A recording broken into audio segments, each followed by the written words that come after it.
Dad and his new wife with her 2 kids moved into my house, then secretly tried to sell it behind my back after my mom passed away. So I finally threatened legal action against them. Hi everyone, a lot has been happening in my life lately, and I'm at a point where I don't even know how to process it all. I thought sharing it here might help me sort through the mess and get some much needed clarity.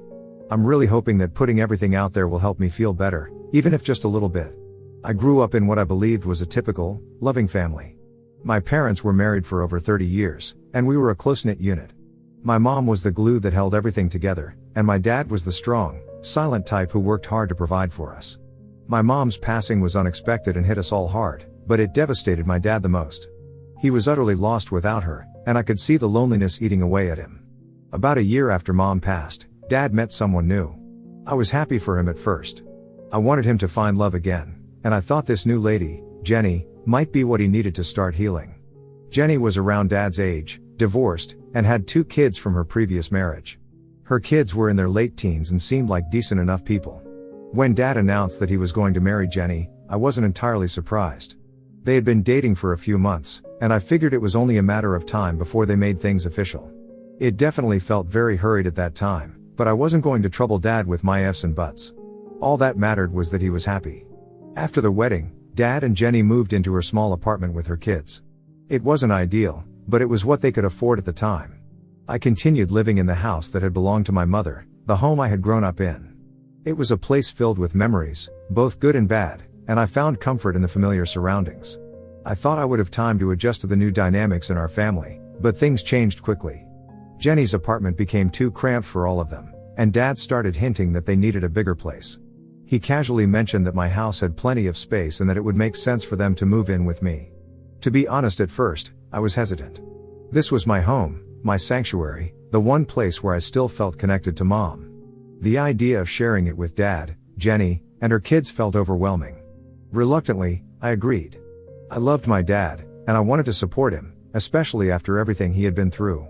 I thought that maybe, with time, we could all make it work, that we could find a way to live together peacefully.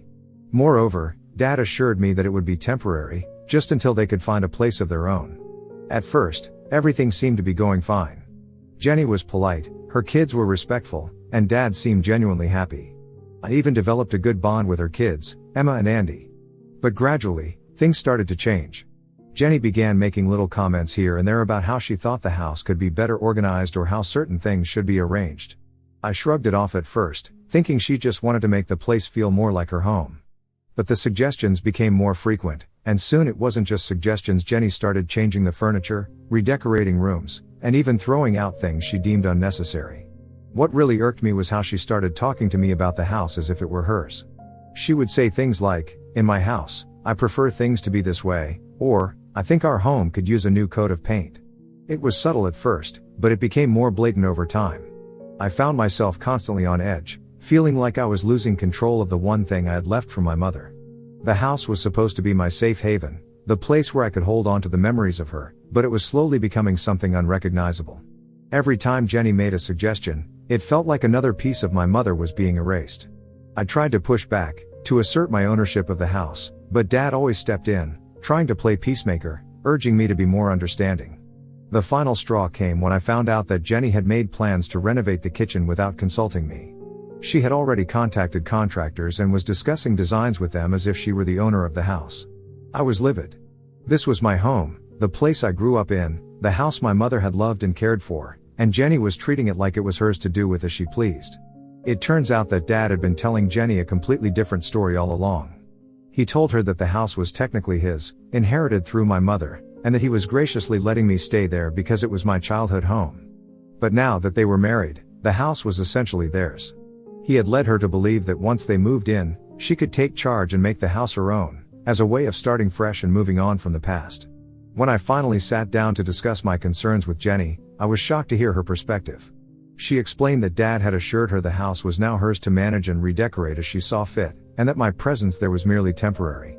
She said that since she was now the lady of the house, she felt it was her responsibility to make it feel like a home for everyone. I was floored. But I knew Jenny wasn't at fault here. It was my dad. He was the one who lied to her.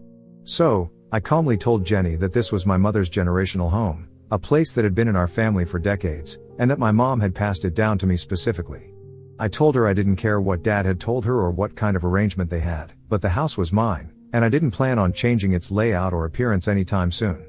My mom had worked tirelessly on this house, pouring her love and creativity into every corner, and I wasn't about to erase her memory by letting someone else take over so quickly. The conversation started off calm, but as soon as I made it clear that I wasn't budging on the matter, Jenny's demeanor shifted. She went from being understanding to outright hostile in a matter of seconds. She accused me of being stuck up, saying I was clinging to the past and refusing to accept that things had changed. She said that I was living in a fantasy world, where my mother's memory was more important than the happiness of the living people around me. I was taken aback by her sudden outburst, but I tried to stay composed. I calmly reminded her again that while I respected her role as my father's wife, this was still my house, and the decisions about it were ultimately mine to make. That's when Jenny lost it completely. She stood up, glaring at me with a mix of anger and frustration, and her exact words were, "I am nothing more than a spoiled little girl who considered herself special because my mom left me a house." It didn't end there. She went ahead and said that I was so obsessed with my mother's memory that I was ruining my father's chance at happiness. She went on to accuse me of trying to sabotage her relationship with Dad, saying that I was jealous of her and couldn't stand the thought of someone else taking my mother's place. She even implied that I was trying to manipulate Dad into kicking them out, so I could have the house all to myself. At that point, I couldn't keep my composure any longer. All the pent-up frustration and anger that had been building inside me finally erupted. I made it clear that I wasn't trying to sabotage anything, I simply wanted Jenny to respect the boundaries that I had set. This house wasn't just a building to me, it was the embodiment of my mother's life and love, a place filled with memories that I wasn't ready to let go of. I reminded Jenny that I liked her kids and had allowed her and her children to move in out of respect for my dad, hoping that we could all coexist peacefully. But my goodwill didn't mean she could come in and take over the place as if it were hers to do with as she pleased. If she couldn't respect my wishes, then maybe they needed to find somewhere else to live. That's when Dad walked in, having overheard the tail end of our argument. Without missing a beat, he immediately took Jenny's side, berating me for being selfish and ungrateful. He accused me of acting like a spoiled child, clinging to the past and refusing to move on, of creating unnecessary drama where there should have been harmony. It was as if he had completely disregarded everything I had done to support him after Mom's death. All the sacrifices, all the compromises I had put my own life on hold to help him cope, and now he was accusing me of standing in the way of his happiness. Dad's words cut deep. It felt like a betrayal, as though the person I had always looked up to and relied on had suddenly turned against me. I couldn't believe he was defending Jenny after everything she had said and done. It was as if he had completely forgotten that this was my house, the place where I had grown up, where my mother had invested so much of herself. But what came next shocked me even more. Dad dropped a bombshell that shook me to my core. He revealed that he had already started the process of legally transferring the house into both his and Jenny's names, effectively making them co-owners. He claimed it was only fair since they were now married and needed to have equal control over the property. The rug was pulled out from under me, everything I thought was secure suddenly felt uncertain and threatened. This was the house that my mother had left to me, a generational home that had been in our family for years, and now it was being taken away from me without my consent. The betrayal wasn't just emotional, it was legal and tangible, an attempt to strip me of something that was rightfully mine. In that moment of desperation, I made it clear to Dad that if he went through with this plan, I wasn't going down without a fight. I told him that I would take the matter to court if necessary. I didn't want things to escalate to that point, but I was ready to do whatever it took to protect my mother's legacy and the home that held so much meaning for me. The thought of losing the house, not just to Jenny but to anyone, was unbearable. Jenny's reaction was dismissive and condescending. She scoffed at my threat, clearly believing that I didn't have a leg to stand on. She accused me of throwing a tantrum, of being a petulant child who couldn't accept change, and of trying to manipulate the situation to get my way. But as she spoke, I could see the unease in Dad's eyes. He knew that I was serious and that this could turn into a legal battle if he didn't reconsider. I couldn't bear looking at Dad for another minute. The man who had always been my protector, the one who had guided me through life, was now standing beside someone who seemed intent on tearing down everything my mother had built. For a brief moment, I could almost understand it from Jenny's perspective. We didn't know each other well, and perhaps she didn't fully grasp what this house meant to me. But this wasn't just Jenny's doing. This was my father, the man who had loved my mother for decades, trying to take away the one thing she had left for me. He was willing to change it, to give it away, and worst of all, he was doing it behind my back. It was revolting. I couldn't stay there any longer. The betrayal was too raw, too fresh. I needed to get away from the situation before I said or did something that I might regret later. So, I made a decision. I packed a bag and left to stay at my cousin's place for a while. But before I walked out the door, I turned to Dad and Jenny, the two people who had turned my world upside down, and told them that if they didn't leave my house within a few days, I would take that as my cue to go against them in court. It's been a while now since I left, and as far as I know, Dad and his wife are still staying at my house. Every day, I'm bombarded with texts and voicemails, a relentless stream of messages that only add to the turmoil I'm already feeling. Dad's messages are filled with pleas to come back and discuss everything once again, as if we could just sit down and talk our way out of this mess. He's trying to guilt trip me, saying things like, "Your mother wouldn't want this," and asking if this is really how I want to honor her memory. His words sting because a part of me knows that he's right. Mom wouldn't want our family to be torn apart like this. But she also wouldn't want me to be walked over, to lose the home she had left for me. Jenny's messages are a different story. They're full of anger, frustration, and outright hostility. She's calling me names, accusing me of being selfish and petty, and threatening to take action against me if I don't drop this silly fight. It's as if she's trying to wear me down, to make me second guess myself and my rights to the house. But instead of breaking me, her words only fuel my resolve. Now I feel stuck like never before. I'm torn between the love and respect I have for my father and the need to stand up for myself and what's rightfully mine. Part of me wants to find a way to reconcile, to find a solution that doesn't involve courts and legal battles. But another part of me knows that if I don't fight for this now, I'll regret it for the rest of my life. I'll regret not standing up for my mother, for the home she created, and for the memories that mean everything to me. So here I am, caught in a web of conflicting emotions, unsure of what to do next. I never wanted things to escalate to this point, but I also can't ignore what's happening. The house is more than just property to me. It's my connection to my past, to my mother, and to everything that's shaped who I am. And yet, I'm faced with the heartbreaking reality that fighting for it might mean losing my father, the only parent I have left. I'm left wondering if I'm doing the right thing. Am I being too stubborn, too unwilling to compromise? Or is this a battle worth fighting, even if it means potentially severing ties with my own father? I don't know where to go from here, but I know that I can't let this go without a fight. So, I have to ask Ida for standing my ground and threatening to take my own father to court to protect the house my mother left me. Update 1. Hi everyone. I wanted to give you all an update on what's been happening since my last post. As I mentioned before, I've been staying at my cousin Tina's place for a while now. Tina and I have always been close, more like sisters than cousins, and she's been a rock for me during this whole mess. We've been best friends since the day we were born, practically inseparable, so when I showed up on her doorstep after everything went down, she welcomed me with open arms. After I told her the whole story, Tina was furious on my behalf. She couldn't believe what Dad and Jenny were trying to do, and she didn't mince words when she said I needed to fight back. She pointed out, just like many of you did, that walking away from my house after their tantrum could easily be seen as a sign of weakness, a signal that I was too scared to stand up for myself. Tina's not one to back down from a fight, and she made it clear that I shouldn't either.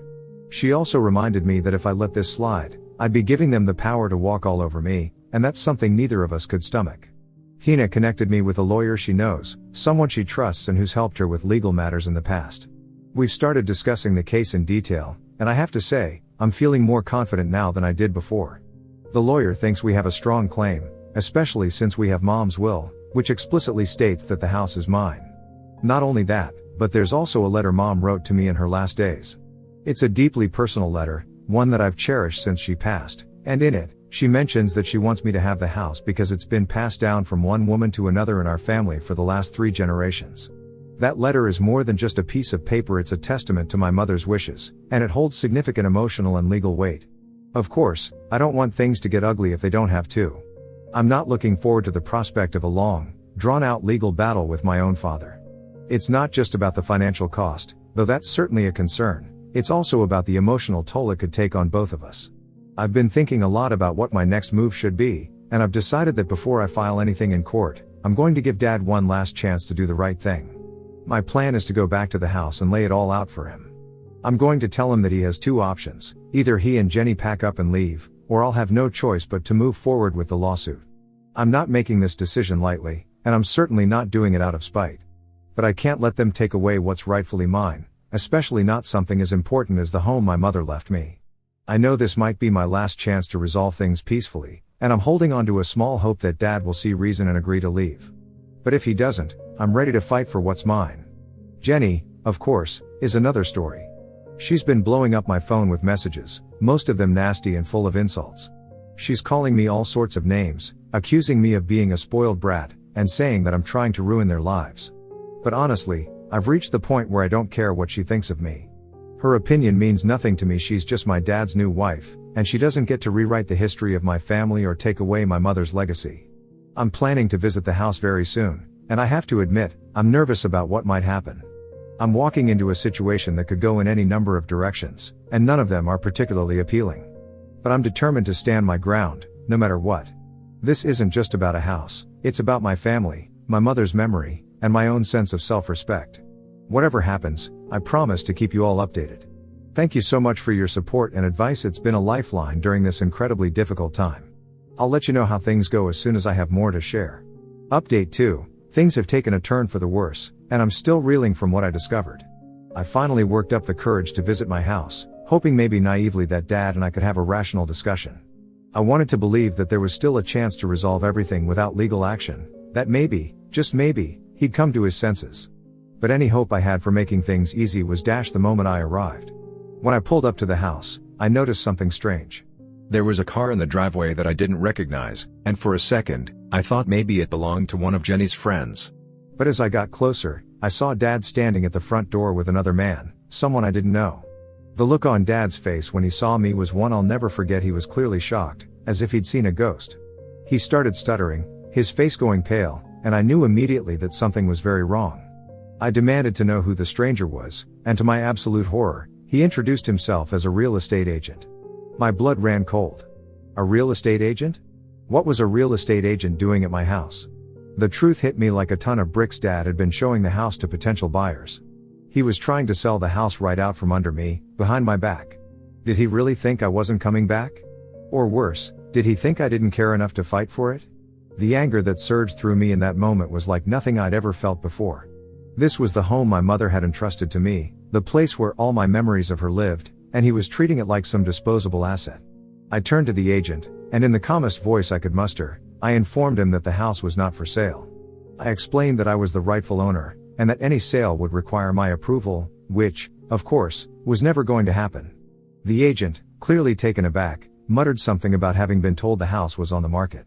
He quickly realized he'd been lied to and made a hasty exit, leaving Dad and me standing in tense silence. I wish I could say that was the worst of it, but it wasn't. I stormed inside the house, and what I saw next nearly broke me. Everything had changed. All the personal touches that made the house feel like home, my mom's favorite paintings, my childhood trophies, and medals, the photos we'd taken over the years were gone. In their place were gaudy antiques and random pieces of furniture that I'd never seen before. It was as if they had erased every trace of my mother and me from the house, as if they were trying to rewrite the history of the place to suit their own narrative. I felt like I was in a nightmare, one where everything familiar had been stripped away and replaced with something cold and unrecognizable. I couldn't take it anymore. The betrayal was too deep, too personal. I turned to Dad, the man who was supposed to protect me, who was supposed to honor my mother's memory, and told him that I was done playing games. I was going to sue him for fraud and property theft.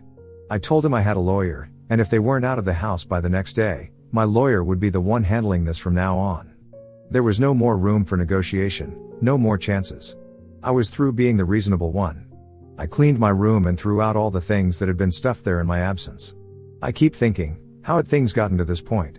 I never imagined that I'd be in a position where I had to threaten my own father with legal action, where I had to fight him to protect what was mine. The house had always been a place of comfort, of warmth, filled with the memories of my mother's laughter, her love, and her hard work. Now it felt like a battleground, a place of betrayal and loss. I couldn't help but think about how different things would be if Mom were still here. She would know what to do, how to navigate this mess with grace and wisdom. She would have been able to talk sense into Dad, to remind him of what truly mattered. But she's gone, and I'm left to fight this battle on my own. It's a lonely, heartbreaking realization, and its weight is almost too much to bear. What makes it even harder is thinking about Jenny's kids. They're innocent in all of this, caught in the crossfire of their mother's and stepfather's scheming. I don't hate them, I hate what their mother and my dad are doing. But those kids don't deserve to be uprooted, to lose what they've started to think of as their home. The whole situation is a mess, and I hate that they have to suffer because of the choices the adults in their lives are making. As I write this, I'm filled with a deep sense of disappointment. Disappointment in my father, in the choices he's made, and in the fact that it's come to this. I never wanted to be in this position, to be pitted against him in such a painful way. But I have to stand up for myself, for my mother's legacy, and for the home that means so much to me. I just wish it didn't have to be this way. I'm preparing for what comes next, knowing it's going to be a long and difficult road. I can only hope that, somehow, some way, we can find a way through this without completely destroying what's left of our family. But if it comes to it, I'm ready to do what I have to do. I'll keep you all updated as things progress. Thank you for your continued support, it means more to me than I can say. Update 3, Hi everyone, I wanted to let you all know that after everything, Dad and Jenny finally left the house. My warning must have hit home because they packed up and moved out the very next day after I arrived. It was a relief, but also a bittersweet moment, knowing that this whole situation had come to this. Before they left, I took a moment to talk to Emma and Andy, Jenny's kids. I felt terrible that they had been dragged into this mess and wanted to make sure they knew it wasn't their fault. They're good kids, and they didn't deserve to be caught in the crossfire of their mother's and my dad's decisions. I apologized to them for everything, explaining that I didn't want them to suffer because of what was happening between the adults. To my surprise, Emma and Andy were incredibly understanding. They told me they didn't agree with what their mom had done either and that they knew I wasn't trying to hurt them. Their maturity in the face of all this chaos really touched me. But what really got me was when they handed me a small box. Inside were the miniature paintings my mom had made, the ones that Jenny had removed from the living room when she redecorated. I hadn't seen them since everything started and had assumed they were gone for good. But those sweet kids had saved them, knowing how much they meant to me. I couldn't help but get emotional when they handed me the box. It was a reminder that even in the midst of all this ugliness, there were still moments of kindness and understanding. To show my appreciation, I gave Emma and Andy my phone number and told them they could reach out to me anytime. I also let them know they were welcome to visit the house whenever they wanted. After all, it wasn't their fault that things had turned out this way, and I wanted them to know they still had a place here, even if their mother didn't. As for Dad, he tried to talk to me multiple times about the whole ordeal. He seemed desperate to find a way to stay in the house, even going as far as offering to sign a rental agreement. But I couldn't take that risk anymore. The trust had been shattered, and I knew that allowing them to stay, even under a formal agreement, would only lead to more trouble down the road. I explained again that there were only two choices: either I'd take legal action, or they had to leave. There was no middle ground anymore, and I wasn't going to budge. Jenny, on the other hand, made it painfully clear that she wasn't happy with the situation. She spent the last few hours in the house murmuring under her breath, slamming doors, and throwing things around in an obvious attempt to provoke me. But by that point, I was beyond caring. Her tantrums couldn't touch me anymore. As long as they got out of the house, that was all that mattered. Once they were finally gone, I felt a mix of exhaustion and relief. The house was mine again, but it was in a sorry state. I've been slowly restoring it to its former glory, putting everything back where it belongs, and undoing all the changes Jenny had made. It's been a lot of work, but it's also been cathartic in a way. Every time I hang one of my mom's paintings back on the wall or replace a piece of furniture that had been moved, I feel a little closer to her, like I'm bringing her memory back to life in the home she loved so much. I'm taking things one day at a time, trying to move forward while honoring the past. It's going to take a while to fully restore the house, but I'm committed to seeing it through. This house is more than just a building, it's a symbol of everything my mom worked for, everything she valued. And I'm going to make sure that her memory lives on here, just as she would have wanted. I want to thank all of you for your support throughout this entire ordeal. Your advice, encouragement, and kindness have meant more to me than I can express. Knowing that there were people out there who understood what I was going through and had my back gave me the strength to keep fighting when things got tough. I couldn't have done this without you, and for that, I'll be forever grateful. Thank you, from the bottom of my heart.